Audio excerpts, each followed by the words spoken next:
welcome, welcome, welcome. The moment I became chair of the Liverpool Commonwealth Association in January of this year, one of the first priorities I had placed at the top of my agenda is to ensure that there is an effective and strong women forum within the association. I pause to say thank you to our previous chair, Councillor Gary Miller, who is on the panel tonight. International Women's Day is demonstrative of how far we've come, but also how far we have to go. The Liverpool Commonwealth Association serves the Liverpool City region. As you will see, we've got Liverpool, Knowsley, Wirral, Halton, Sefton and St Helens.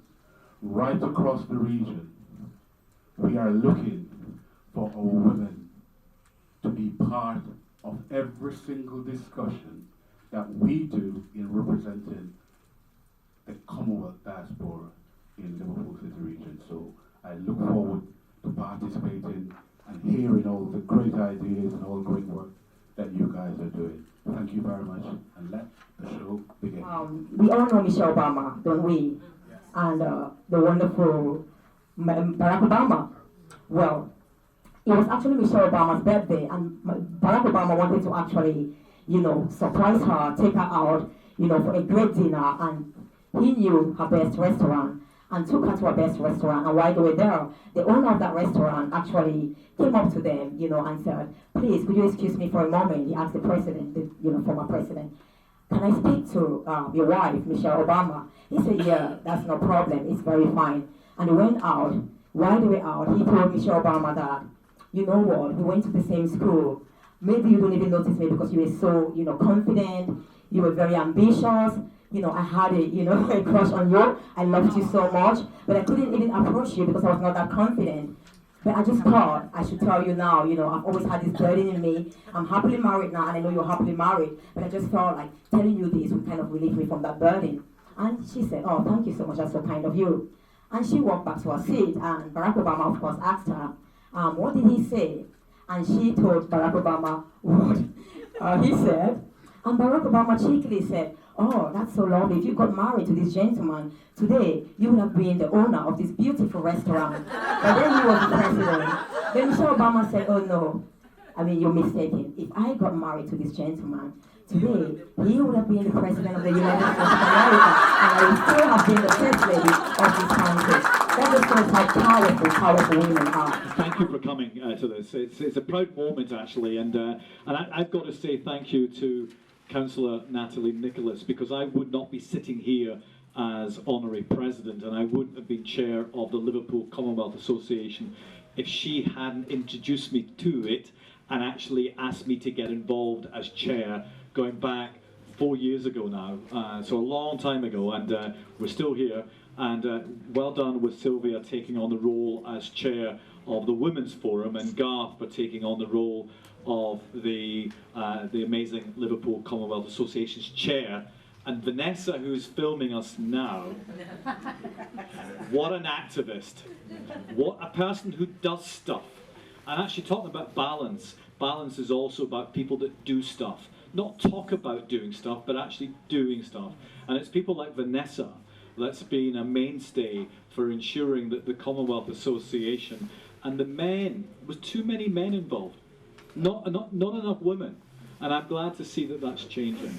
And it's actually been led originally by the likes of Natalie and by the likes of Vanessa in ensuring that men listen. And I think part of the problem with balance is that sometimes men don't listen enough. So it's my job with Natalie, and hopefully Bissy, when she gets elected in May, she'll tell you all about that. Brilliant. We need more women in politics. We need more women actually being allowed to get involved in politics, because I know that there are many women in here who would love to be a politician. I've got to tell you, it's not easy. It's not easy, but it's so worthwhile.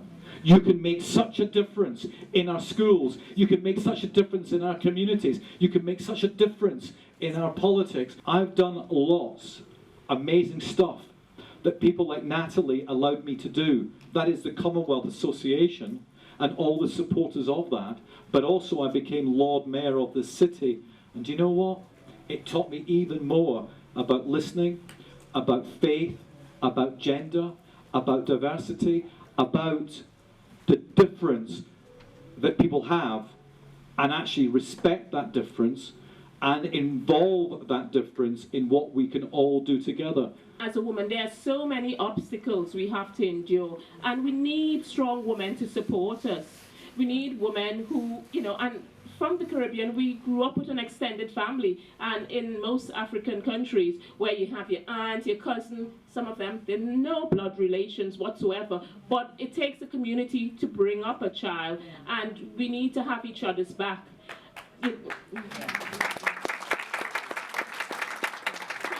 The way our community is and the pressures put on us by society, sometimes you don't have that time to vent or for someone to listen. And we need, as women, to have that sister or brother who would be there to support us. And likewise, we need to be our sister's keeper. So it's not just one way. So in terms of that, that's what we need to do more and more. We need to step back and think, it's not all about me. There are other people we should be supporting to get to where they want to, or just give them a cup of tea. Sometimes just sitting there and listening can make so much of a difference. Lovely, thank you very much. It's great to be here. So in terms of balance for better, first of all, I'd say that this is something that's really dear to my heart. When I saw the topic or the theme rather, for the International Women's Day, I was actually just being able to smile on my face, because I think this is something I've done all my life, as a carer, as a mom to 2 children who have special needs. So my entire parenting journey is just basically been about running helter-skelter from one hospital appointment to the other, and therapies and all that. So I feel balance for better is not just about having a good mix of abilities and talents, women, making sure that we have a good gender balance. So we have leadership positions that are not just filled by men, but by a good talent pool of women as well. But I think it's also achieving some sort of contentment within your mind, body, and soul. That was the reason why I started with the fact that this topic is really dear to my heart, because when you have children with special needs, honestly, combining that with a career or work or anything is really, really tedious. And I think one of the key things that people always ask is, how do you actually stay sane? How do you do this? And now I'm into politics, and I support lots of parents who have children with special needs as well. So balance for better for me is just getting to that point where you know when to say no, because there's going to be so many demands for your time. You know how to look after yourself. That is what this topic really means to me. Thank you. Thank you so much. I think the big challenge for us is confidence. So, we want to do things, but we don't believe we can do it. We have got restrictions if we've got children, so we've got constraints at home, trying to fit everything in. It's easy for us not to push ourselves forward. So the biggest challenge for me, and when I deal with people in business all the time and women in business, is for them to believe that they're able to do it. And I hope that I encourage them all the time to push themselves out of their comfort zone, but also encourage them to find ways around things like childcare, to do it very differently to make sure they can move forward. So I do think, ladies, if we can do anything to encourage ourselves and other people to do a better job and have belief in what we can do, that's the best thing we can do. Thank you for inviting me today, Sylvia. I'm really truly honoured to be sitting at this panel today with such incredible people, and thank you to the audience for listening. For me, it's about accepting you for who you are, and for men of society to accept women as not just a sex object, as a person with a personality, with a mind of their own, who wants to achieve in life by not sleeping the way to the top. I had to walk away from a 25-year career through sexual harassment, and at a breakdown was being sectioned. Without the support of my husband and my 3 sons, I wouldn't be sitting here today. Thank you. So what I would say to anyone who has a dream, push yourself forward. As Lorna said, believe in what you are, because through all of that I lost my confidence, but what I didn't lose was the belief in me and the self-esteem to say I am worth more, I am a person, and I am not a sex object. I never have been and I never will be. So please believe that you are worth everything you truly want to be. I'll share with you some of the challenges that I have as a woman who works in business in terms of owning a private company. I think one of the things you've got to do is get over the fear factor. So I think there's a little bit of imposter syndrome in all of us where we think, can I do this? Should I be doing this? And you've got to be really brave. But when I decided to start a business, I'd sold my house. I'd moved back into my mum's for 2 years, so there was a little, less risk. I was sleeping in a single bed with a poster of Tony Montana on the top and R. Elliott's Xbox at the bottom of the bed. And yeah, it was just like being back home and being a teenager. But it creates the perfect storm where I thought, actually, I now feel like I can take a bit of a chance here. And what I have found is, from where I work, is it's very much about the network, who you know, what you do. I found that network to be quite toxic. And I think what we need to do as women is to actually support each other. So I've been really interested about women in the city who are tweeting and supporting women. Actually, it's more interesting the women that they leave out. And you're saying, well, actually, those cartels don't just happen in the male networks. There's female cartels as well. So as women, I think one of the challenges is to actually learn to be more gracious with our experience, with our time, and to generally help each other rather than to use each other. You often find that it brought me to the question of women and voluntary work. That's what I'd like to say something about, because I think there is still an expectation that a lot of sort of caring jobs, this and that, women can do it anyway and you can volunteer. And I take the view that a lot of those jobs should be paid work. You shouldn't need volunteers to push wheelchairs in the hospital. It should all be paid work. If people need to be taught English, it should be paid work. If it's not highly paid work, it should be paid work. And I thought perhaps you could say something about whether women should just volunteer as they do with their children, with their elderly, with their, Absolutely agree. I think if you're going out doing good and adding value, you should be paid for it. I don't think it's just women though. I think it's our children. I think it's about how we're bringing them through. I get really cross when I hear about people, businesses who advocate we're bringing youth in and we're putting them in these amazing initiatives, and guess what, they're coming for experience but we're not paying them. We're expecting them to come and work for us for a year and we're not going to pay them. That's wrong. For me, if you do a day's job, you get paid for that day's work. What is the role of established and successful women and female leaders or role models in the creation of a balance for better or balance for better? I think if you get to the point where you are successful and you are established, I think one of the things we have a responsibility to do is to see how you can help and how you can contribute, not just to females but to the wider society. Sometimes you have to say things that people don't want to hear, but it's saying in the right way. But if things don't go unchallenged, you have a status quo and the balance will not be addressed. You should also give back, and if you have established yourself, bring people under your wing, mentor them to be the best person they can be, and be the voice for the voiceless. That's really important. It's about being authentic. So it's about knowing who you are and holding true to those beliefs, and as you say, standing up sometimes and saying them when it's not popular. So for me, it's all about being authentic is how we can make a big difference. The answer to that question is actually, we're here, you're doing it now. That really is the answer. It's the Women's Forum, it's the women on this table, not me, and it's the fact that we should be, again, listening. And you're doing it also. Well done. I believe that we should actually have a good diversity. We need to recognise that everybody has something inside of them.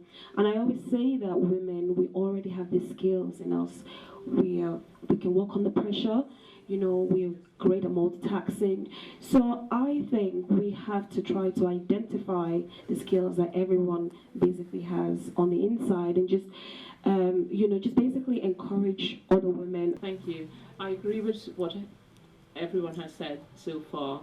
And the other thing is just, being thankful to people, because sometimes we're there at the top and we forget the people who supported us to get there. And I always say to my residents, you know, because they think councillors are like God. I said, I'm a resident, I'm a councillor today, I'm a resident still. So at any time, I might not be a councillor, and I'll be back to level ground. So it's about not being on the hierarchy, but seeing people and respecting people, and always trying to support people whenever you can. What must women stop doing or do differently in order to successfully maximize their unique and diverse abilities and foster the creation of a better and inclusive society or world? In terms of responsibility, sometimes I think it's really hard to look in the mirror and say, well, you know, did I approach that the right way?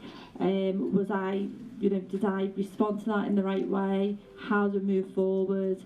I do reflect quite a bit. We all make bad choices, and I think as women sometimes you have to forgive yourself, and you also have to go, do you know what, it's not the end of the world, because everybody makes mistakes, everybody gets things wrong. Doesn't matter if you're female, if you're male, whatever your age is.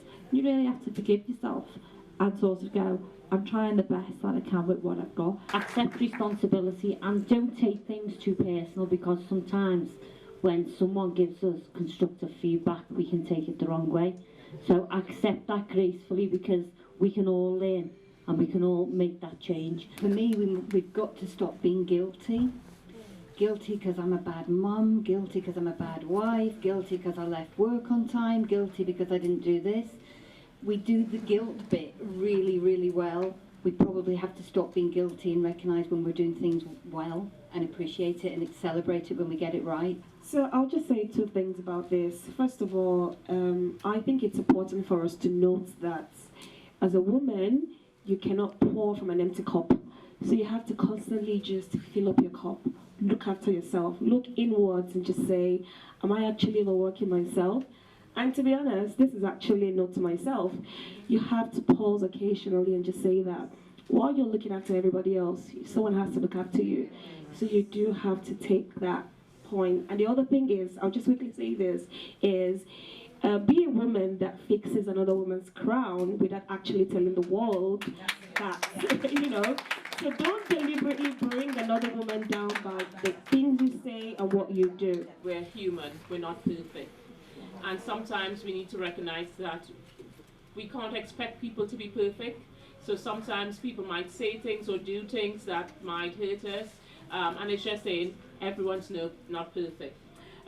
The other thing is getting thick skin, because sometimes people are quite offended quite easily. So, you know, grow thick skin. I've learned to grow thick skin over the years. Good evening, everyone. My name is Amira Akpan. I'm the current Miss Teen Africa. I've been reigning for 2 years now, and I've done several projects. I'm currently working on my organization called You Go Girl. So what we do is that we help young girls in the community, secondary schools. We go into secondary schools and we help them to build self-confidence skills. We help with mental health issues as well. Also, we do journal writing where we help them to reflect on themselves and who they are and who they can become as women. With the question that I was asked, thank you very much. What I could say to the panel, to all the women that are here as well, is that as mothers, sometimes I have a mom. My mom, she's an amazing woman. We forget sometimes to express our opinions to our moms. Sometimes we get scared of sitting down with our mom to let them know an issue that might be arising in school due to fear of like background, because I'm from Nigeria. So sometimes it's difficult to approach a situation to your mom. But when a mother opens her arms, our moms always open our arms anyways. But when they open their arms and you sit down with your door and you listen to her, it's good to advise her in the way that she needs to go. Don't push her away. Just make her know that it's good, you know, to branch out, to do new things, explore the world. Because my mom's pushed me a lot. She's done a very good job as a mom. So I've been able to meet presidents. I've been able to sit down with them and talk about what we can do to change back home in Africa and what we can do to help young girls here. So it's good for also company owners or business women to integrate young girls. If a girl comes up to you like an event now, do not be afraid to listen to what they have to say, the ideas that they might have for the community. Take it on board, see how you can personally work with them, experience that you can give them during the summertime to bring them out of their comfort zone. Sometimes little events for young girls in secondary schools or even in the community, in a park, just bring them out just so that they can know that it is good to be a woman. There's things that you can do, you can achieve a lot. And I love the way you spoke about fixing the women's crowd. I'm wearing one now, but even when this comes off, I'm still a mirror. With it on, I'm still a mirror. But it's good for us to have open arms to everyone, young girls especially, because there's a lot of problems arising with young girls now in regards to social media. A lot of them are committing suicide. Suicide rates have tripled due to abuse in secondary schools. So it's good for us to work with them any way that we can and push them. Don't push them too hard for them to be scared. Sometimes some of them can be really shy and they might not want to go out into the world, but just give them a little kick and you never know what they can do with themselves. But yeah, that's all I can say for now. I want you all to have a think about it, but I'll ask you some questions and maybe you can just give me your thoughts on this. What we want to really do is look at how we can get rid of fear amongst our communities as women and really come up with some strategies really of how we can do that, you know, because as we heard on the panel, there is a lot of competition amongst women, and as I said before, we really do rise by lifting up others, and as women we've all got a responsibility, haven't we, to do that, to help each other, to show, you know, if someone's crown is wonky, to help them rather than criticising them. So let me ask you, what do you think that we could do in terms of helping other people to thrive, especially as women in leadership? Is there anything that comes to mind for you?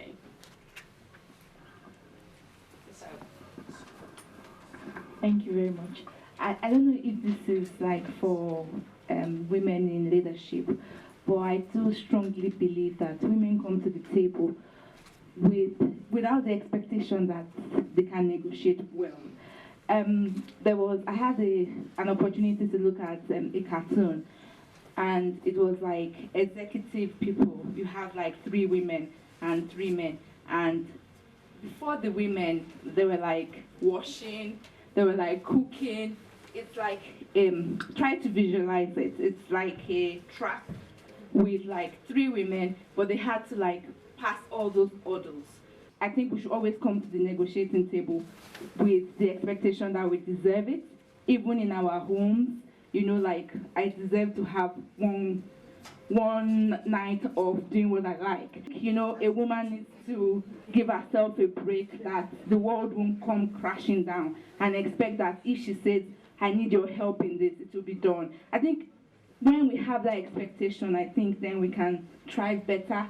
We can do better if we believe that, okay, I deserve this, then I can ask for it. I can negotiate better for it. What I'd like to pick up on is the fact that, you know, it's about not comparing yourself to other people and standing in your own power. But that does come through action. You know, a lot of my clients come to me and say, Shazne, can you make me more confident? And I say to them, confidence comes through action. And it's that repeated action. At first, it's a little bit nerve-wracking, but just keep building those empowering beliefs. And I think unhealthy competition is when you're comparing yourself to somebody else. You realise that you're not rising up, you're not lifting others up because you're comparing yourself to them. We need to stop doing that, don't we? Let's lift each other up.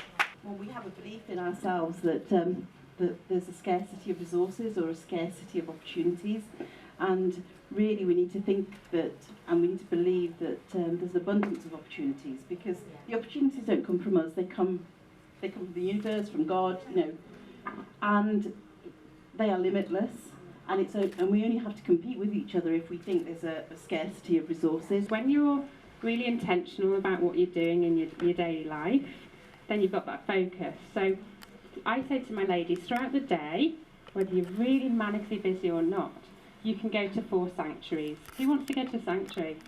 Nice, isn't it? Yeah. So those 4 sanctuaries are silence, stillness, solitude, and simplicity. So if you're feeling just so frazzled, just take a moment and step into one of those sanctuaries.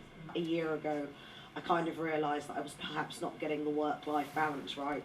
and spent Saturday mornings running around while my husband went off to the gym and did whatever he wanted to do, and my son went off and did whatever he wanted, and dutifully I ran around the house and cleaned so that it was all done before they got back so that we could then have the afternoon. And I suddenly realised nobody else cared. I was the only person creating this. So I reclaimed Saturday mornings. Now, that doesn't mean I don't clean. It just means I don't have to. I gave myself permission that Saturday mornings until lunchtime, they're mine. I can lie in my bed and read my book. I can get up and do the garden. I can clean the house if I so wish to, but they are mine. That's your non-negotiable. My non-negotiable is to practice daily gratitude, because no matter what happens in our life, there's always something to be grateful for. Even if it's that we're still here, God has still got a purpose for us. So, very important. So how can we work with the forum, the Women's Forum, to really identify, first of all, career and business opportunities? Gary would share what he has. I haven't seen that in many politicians. Yes, Natalie is amazing, sorry. But I haven't seen that in many politicians. Gary would say, look, you're looking for this project this lady here has. You're looking for this other project this lady has. Love each other. It's the first commandment as a Christian, but I suppose it's every religion. Love each other, share what you have. There's always a way, and I think knowing that and having the mindset that, okay, I didn't do it this time, I can do it next time. I didn't do it this way, I can do it next way, is important. Not just for your business, but for your lifestyle, for your friends, your family, your partner. Every day you will come across something good, bad, and ugly. Take it in, learn from it, and say it's okay. Sometimes we also think that resilience is something through adversity, and sometimes you do build up that resilience through adversity, but also it's that, as other people have said, about positive mindset, and you know, sometimes you've got that glass ceiling or you've got that, you know, that block, and it's just about, you know, your someone said this phrase to me once, that your persistence can break down their resistance, you know, and it's about, sometimes even if people are resistant to you reaching a particular position, if you're persistent with it, then eventually, you know, you're gonna get through it. But it's just having that patience and that fortitude, and sometimes it's really hard to find it. And I think as black women, we have, you know, we've got so much on us, and we're always being told to be strong, and we're like the ones that hold the family, and we're the ones that hold the community, and sometimes it's really hard to, you know, channel that and kind of keep that strength, and then at the same time battle against, you know, like, you know, inequalities, or battle against like prejudices and things. But I think resilience is so important for all, you know, for women from any background, but especially for the ME women.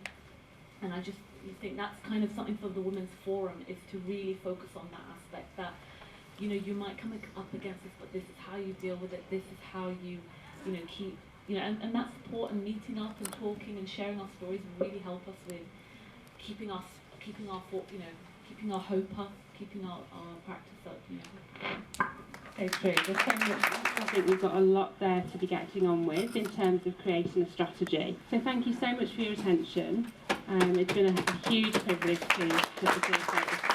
I want to express my heartfelt gratitude, first of all, to our chair, who I'm calling now, to thank you, the wonderful God, Dallas. He's actually the driving force behind the Liverpool Commonwealth Association Women's Forum, even though I stand here. And there have been some amazing ladies. Anna Green, the associate lead of the Women's Forum, and Vanessa Boateng. Thank you so much for your support. She is the General Secretary of the Commonwealth, the Liverpool Commonwealth Association.